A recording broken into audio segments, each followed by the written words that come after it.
পুরো এলাকা আতঙ্কে, প্রতি রাতে চুরি, কেউ নিরাপদ না।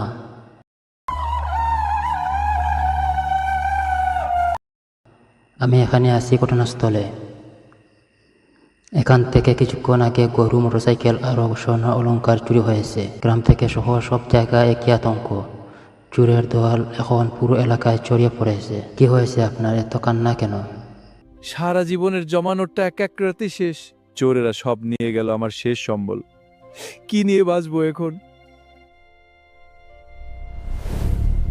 আজ রাতে ধরা পড়বে।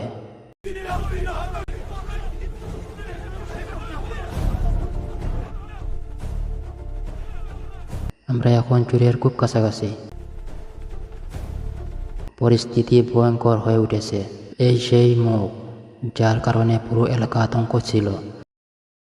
চোরের এখন আর পালানোর পথ নাই। ছাড়ো আমাকে! অপরাধ যত বড়ই হোক, শেষ পালানোর পথ একদিন বন্ধ হয়ে যায়। বর্তমানে এখন চারিদিকে এমন ঘটনা চলছে, তাই সবাই সচেতন থাকেন এবং দেশকে ভালোবাসেন। অন্যায়ের বিরুদ্ধে সবাই প্রতিবাদ করেন।